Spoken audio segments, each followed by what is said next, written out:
Šodien pēc Andra Kulberga uzaicinājuma bija ministra kabineta sēdē, kurā tika izskatīta drošības situācija Latvijā, arī Latvijas valsts mežu kiberuzbrukums. Un kopumā man ir tādi 3 galvenie secinājumi. Pirmais ir draugi, mācieties par kiberdrošības speciālistiem, jo šobrīd kiberdrošības speciālisti trūkst un uzņēmumi ir spiesti atrast resursus iekšienē un kaut kā mēģināt cīnīties ar kiberdraudiem saviem spēkiem, jo vienkārši tirgū nevar atrast jauns speciālists. Līdz ar to tā ir reāla joma, kur varēs pelnīt naudu. Otra lieta ir, ka uzņēmuma iestādes gaida, kad uz viņiem attieksies Nacionālais kiberdrošības likums, un tikai tad viņi ievieš visādas drošības pasākumus, nevis dara to pirms tam, un tad, kad uz viņiem šis likums attiecās, tad viņi jau ir tam gatavi.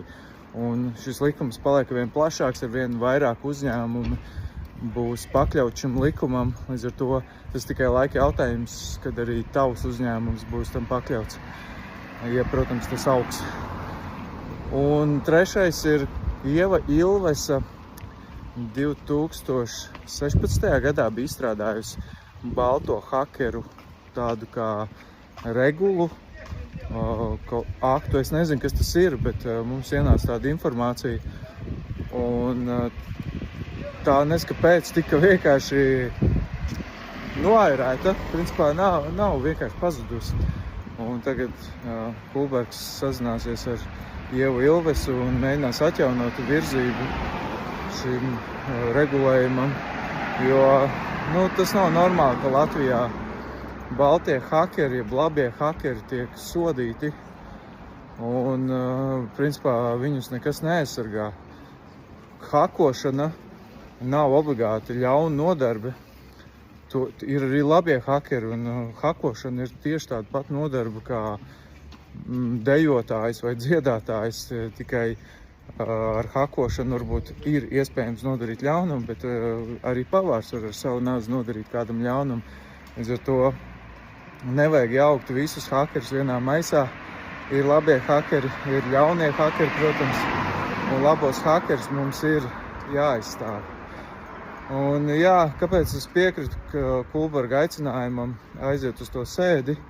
Jo nestraucieties politikā, es neiesaistīšos, neesmu nevienā partijā un nebūšu, bet šis ir labs veids, kā palīdzēt ar savu pieredzi, ar savu skatījumu valstī, arī ne tikai caur sociālajiem tīkliem, bet arī paskatoties no ministru kabineta skatu punktu, kā notiek process Latvijā.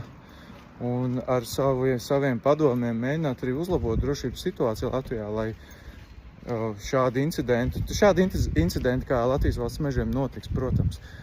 Bet, lai tie incidenti nebūtu tik smagi un lai atbilde uz tiem un kaut kāda rīcība nesakot tikai pēc nedēļas vai vairāk, kad hakers ir jau bijis iekšā sistēmās, lai viņš nevarētu izdarīt tik lielu kaitējumu.